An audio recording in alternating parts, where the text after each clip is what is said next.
One of the most powerful tools within the Time to Think framework is the incisive question, a question designed to free the mind from limiting assumptions and open the way for new, original thought. When someone feels stuck, it's rarely because they lack intelligence or experience. It's usually because an untrue assumption is quietly blocking their thinking. The incisive question process helps to identify that assumption and then craft a question so precise, so freeing, that it cuts right through the block, allowing fresh thinking to flow. This process isn't about problem solving in the traditional sense. It's about liberation, releasing the thinker to discover their own best answers. In the next section, we'll look at how this process works step by step and how we can learn to ask questions that genuinely change the way people think. Why use the incisive question process? The incisive question process is used because often the biggest barriers to fresh thinking are not external but internal. People carry assumptions, many of them unconscious, that limit what they believe is possible. These assumptions can be about themselves, others, or the situation. For example, someone might think, "I'm not good enough for that opportunity," or "they would never take my ideas seriously." Left unchallenged, these assumptions stifle innovation, confidence, and progress. The incisive question process addresses this by carefully identifying those limiting assumptions and replacing them with liberating ones that could also be true. By framing a question that dismantles the false assumption and invites the thinker to operate from a freer perspective, the process creates a mental release. The thinker begins to explore ideas they had previously dismissed, opening the way for creativity, clarity, and courage. The benefits of this process are profound. It unlocks breakthrough thinking that might otherwise remain hidden because the thinker is no longer constrained by false beliefs. It builds confidence as people realize they are capable of more than they assumed. It enhances creativity by removing mental barriers and strengthening independent decision-making. Most importantly, it creates lasting mindset shifts. Once a thinker has experienced the power of dismantling a limiting assumption, they are better equipped to do so again in the future. In short, incisive questions are not just tools for a single conversation, they are transformative practices that expand people's long-term capacity to think well for themselves. Step 1. Identify the limiting assumption. Incisive questions begin where thinking is stuck. Your job is to hear the assumption that's doing the sticking. It rarely arrives labeled. It hides inside ordinary sentences. "I can't because," "they'll never," "that's not how we do it," "I'm not the type who." These phrases are symptoms of a belief operating in the background. Model attention first. Give uninterrupted presence and let the thinker talk beyond the first explanation. As their story unfolds, listen for the rule behind the story, the generalization, prediction, identity claim, or authority they treat as unquestionable. For example, senior leaders don't listen. Good ideas must be perfect. Quiet people can't lead. Surface it gently. Use neutral mirrors. What are you assuming here? If you had to name the belief that's holding you back, what would it be? I'm hearing a rule like X. Does that feel accurate? Avoid debate, diagnosis, or advice. You are not proving the thinker wrong. You're locating the hinge their mind is turning on. When they name it, acknowledge the courage of that clarity. This is the doorway to change. Until the assumption is conscious, the mind cannot choose anything different. 2 cautions. First, don't rush the reveal. Premature labeling can feel intrusive and reactive. Second, make it their wording. A thinker will work with an assumption they recognize, not one imposed by you. Once identified, capture it succinctly, on paper if appropriate. You will use this exact phrasing to build the incisive question. Step 1A. Understand the effect of the assumption. Identification creates awareness. Exploring the effect creates motivation to change. Invite the thinker to notice what the assumption does to their mind, emotions, choices, and results. Core prompts.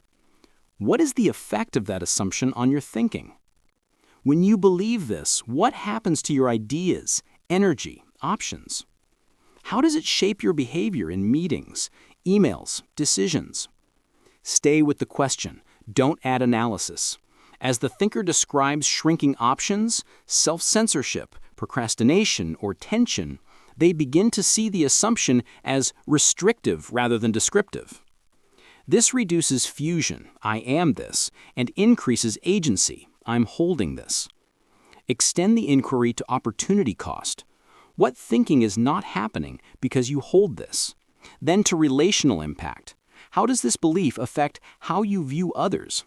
This widens awareness from personal discomfort to systemic consequences, missed proposals, poor escalation, risk aversion. Mark the turning point. Given that effect, do you want to keep letting this assumption run your thinking? Most will say no, creating readiness for a liberating alternative. The goal isn't to shame the assumption. It often once served safety, but to retire it with respect. Step 2. Distinguish between true and false assumptions. Before replacing a belief, test it. Incisive work distinguishes facts from assumptions, and always from sometimes. Your tone stays gentle and exact. Useful probes. Is it true? Let silence do work. Is it always true, never true? Under what conditions might it not hold? What evidence supports it? What evidence contradicts it? Is this a fact or a prediction, interpretation? You're not cross-examining, you're clearing fog. If parts of the assumption are factual, like the deadline is Friday, keep them. Separate the inference, so there's no time to ask for help. Shrinking the claim from always to sometimes creates immediate cognitive room. If the belief concerns identity, like I'm not leadership material, invite counterexamples and sources. Who told you? Do you still trust that assessor? What would someone who rates your leadership say? If it concerns others, like legal will kill this, check recency and specificity. When did that last happen? With whom? What's changed? End this step by summarizing what remains true and relevant, and what is assumed or exaggerated. You're preparing clean timber for the question you'll build next. Step 3. Craft the positive, liberating assumption. Now craft a liberating assumption that is true enough to trust and precise enough to shift thinking. It is not wishful thinking, it's a credible alternative grounded in evidence, values, or possibility. Guidelines. Make it true and kind. If it isn't believable, the mind rejects it. If it isn't respectful, the heart rejects it. Aim it at the block. If the limiting belief is, I must be perfect to speak, the liberator targets perfection. Useful, imperfect contributions are valued here. Keep it specific and present tense. My reflective style is a leadership strength in complex work, right now. Base it in reality, data points, feedback, past wins, organizational needs. Co-create with the thinker. Offer prompts like, if you knew the opposite humane truth, what would it be? What statement, if true, would free your thinking most? What would your best ally say is true about you, this? Test it for felt resonance. When you say this, do you feel spacious? Adjust wording until the thinker says, yes, that changes things. This sentence becomes the engine inside your incisive question. Step 4. Frame the incisive question. Structure is simple. Precision is everything. The archetype is, if you knew that, liberating truth, what would you think, do, decide about, focus? Examples. If you knew that your thoughtful, concise input is valued, what would you contribute to Friday's meeting?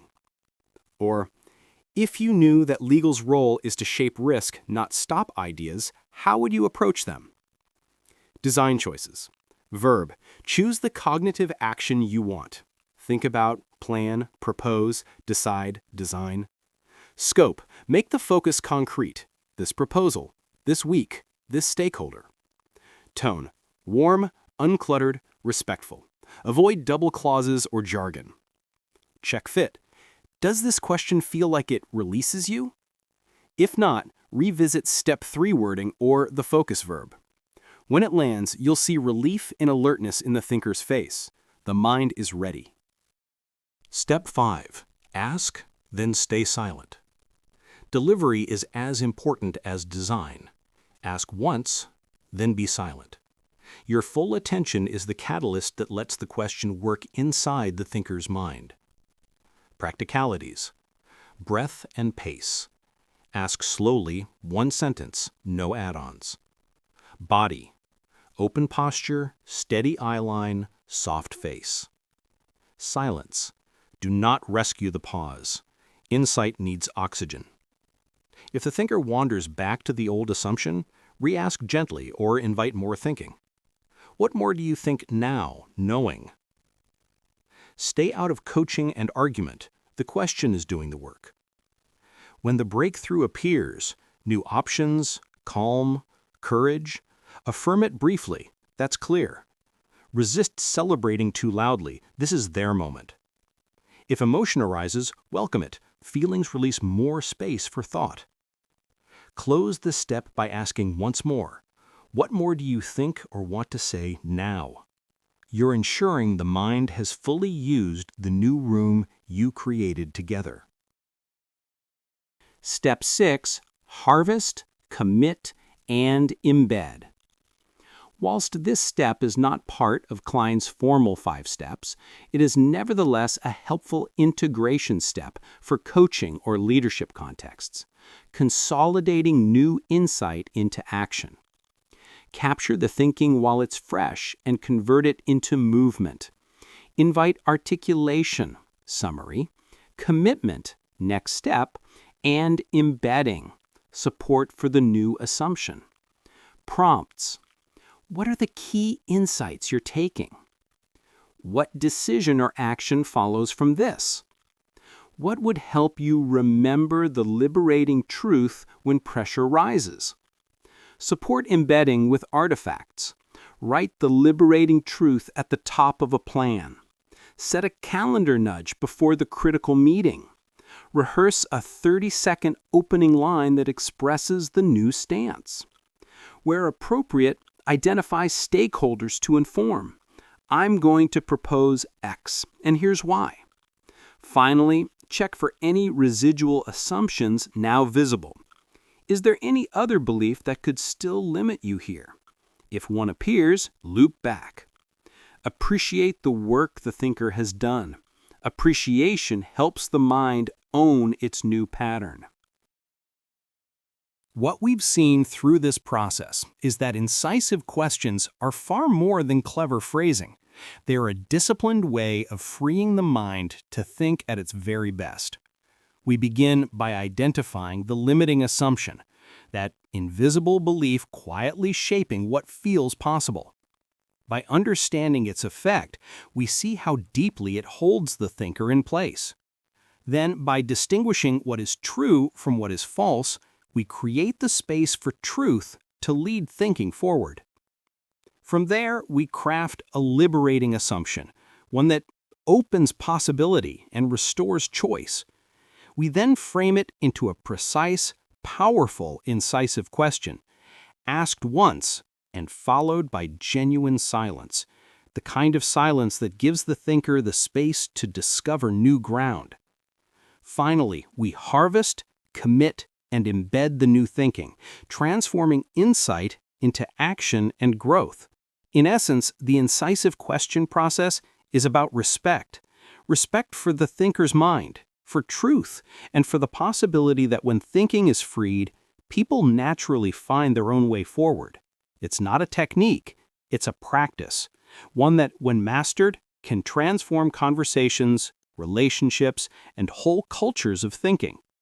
Thank you for watching this presentation on the incisive question process. We hope to see you on the next one.